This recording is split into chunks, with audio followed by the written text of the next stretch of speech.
A study of the Luhya culture, one will find that the Luhya culture is all but gone.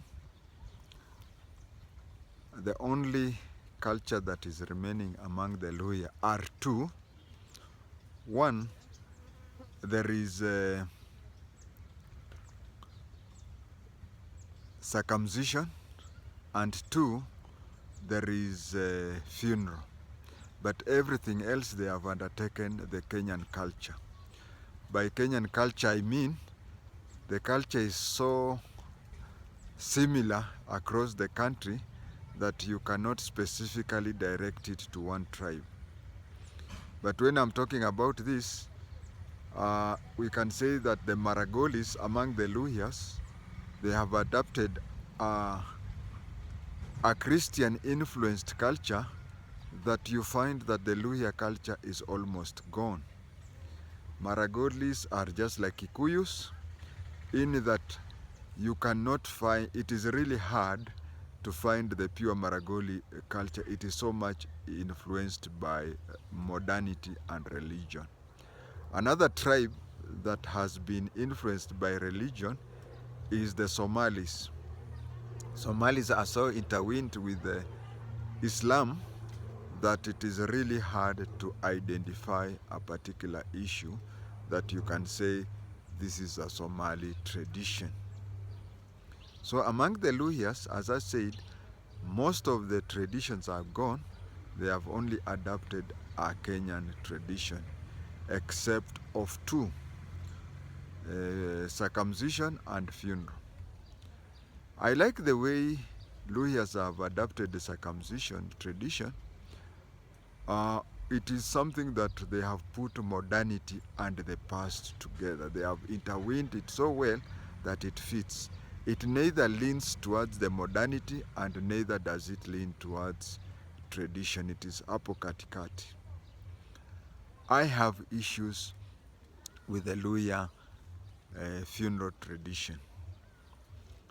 You find that any Luhya, just find any Luhya anywhere, especially those within the country. I've never traveled out of the country, so I don't know.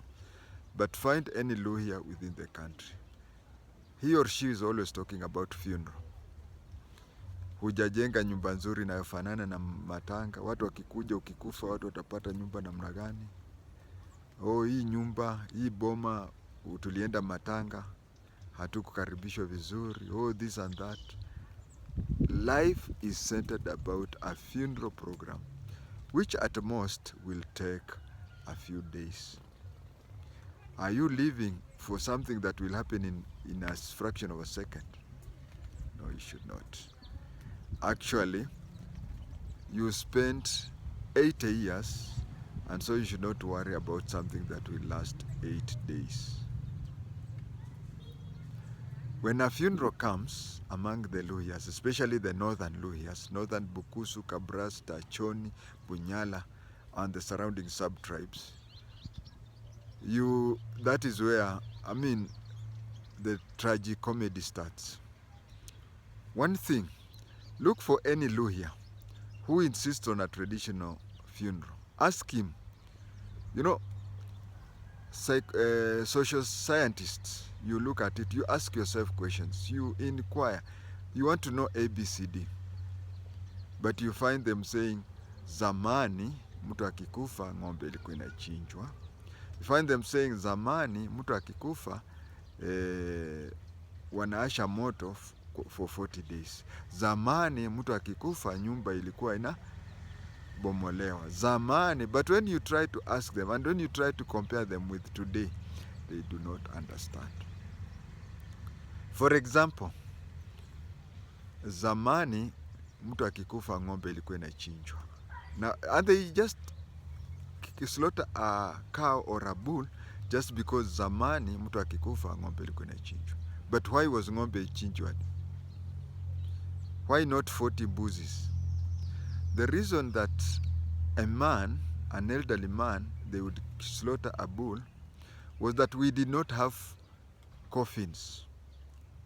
So, when somebody is dead and his body has been prepared, they take that body wrap in bull's skin and then bury him. So the reason why cows and bulls used to be killed, if it is a lady, they slaughter a cow and the cow's skin is used to cover her.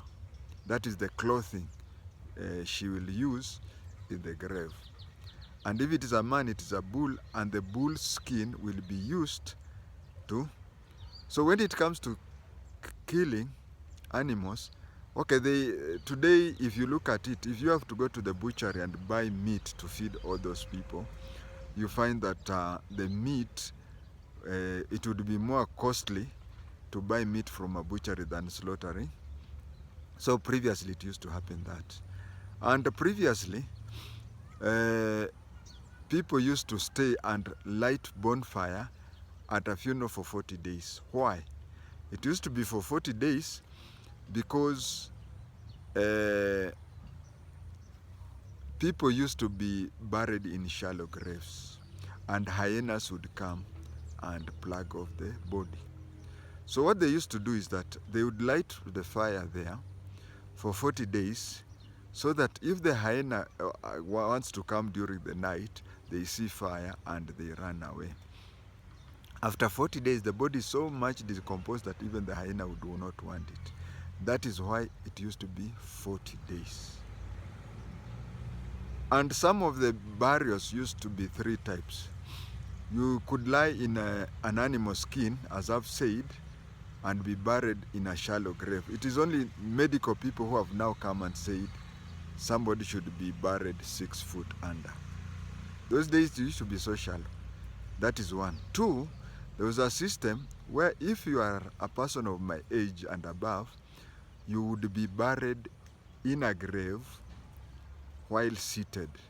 And you'll be seated such that the neck and the head is protruding from the ground. It is protruding from the ground, and they would take a pot and cover your head with it. Now, that used to produce a lot of foul smell, and as I've said, in the 40 days, they would still keep your vigil there so that wild animals do not. And why were people being moved out of the houses that somebody has died? The house that somebody has died used to be called likubiri. The reason are 2.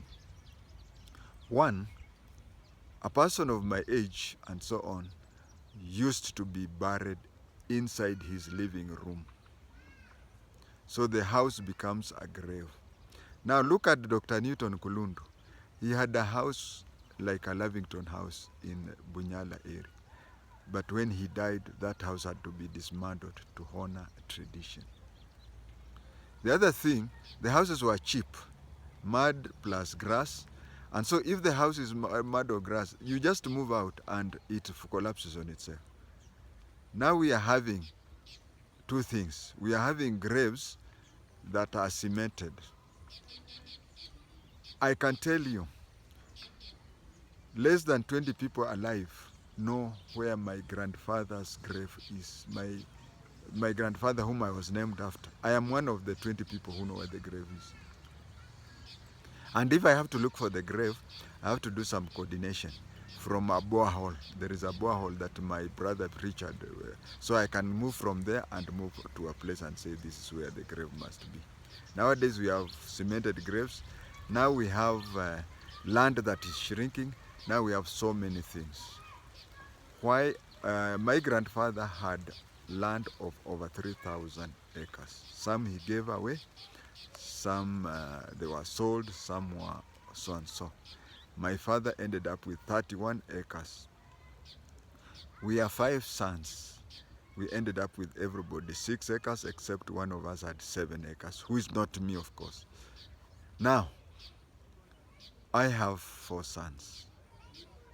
Out of 6 acres, I give each son an acre. Then the sons have 4 sons each, or even 2. It means that each of my grandchild will have a half an acre. This thing of being buried where you come from, this thing about you must have land where you come from.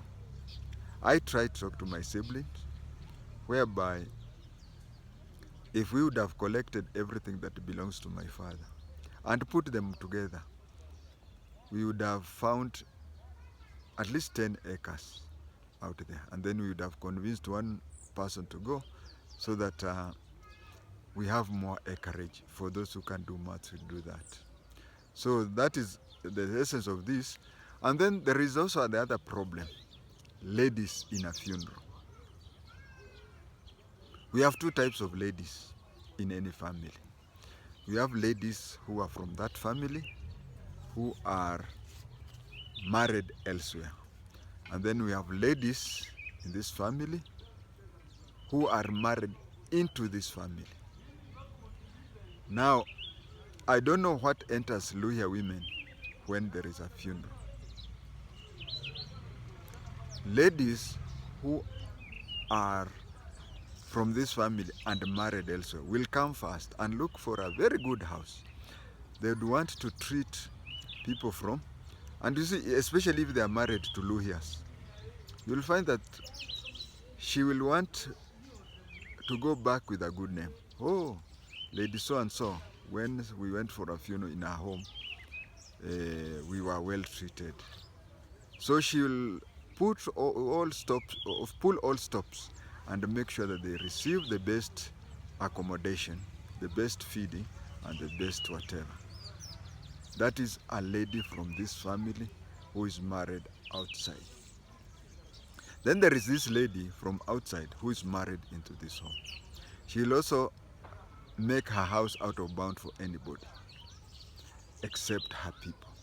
She'll make sure that they are well accommodated, they are well fed, they are whatever, they have a nice time.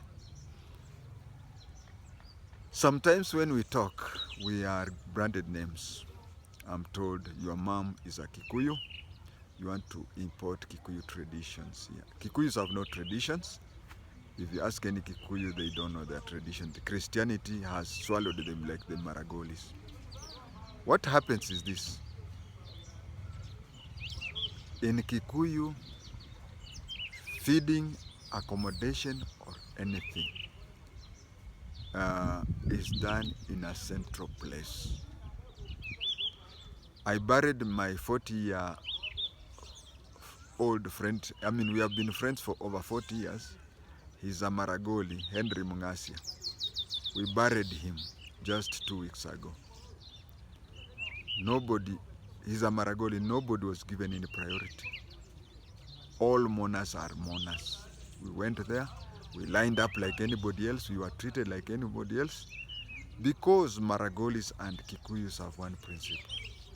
You want to be treated well, you want to be treated royally, yes, we can treat you. We can even treat you better than you think you want to be treated. But please, come on a special day. Come on your own day. We can even slaughter a whole goat for you. We can accommodate. You can have John Walker Black Label. You can have the day you have visited us. But today, first of all, we ourselves, we are mourning. And two, all mourners are the same. Now specializing on other mourners. And another thing that I've found funny among the Luhyas, especially the northern, is this thing they call funeral prefects. You go there, you find somebody, oh, you are supposed to have come this way. You did not mourn loud enough the way you are supposed to mourn your uncle. Oh, you have not been visiting your uncle. You have not been doing, that thing is very common among Luhyas. But I also believe that in a funeral, nobody should be invited and nobody should be stopped. Don't invite somebody to come, and anybody, even if it is, but you see, most of these people who are denied a chance to go to mourn, it is me stopping my enemies from attending the funeral of my relative. It is not that I'm stopping the enemies of the dead relative. No, it is my, and if an enemy of the dead has to come, I would really be very happy, because I would want that person to get a chance and seek and clear the person and say, the differences we had is of this world. Please, kende malamu. With that, is a short story that I wanted to talk about the negative Luhya traditions.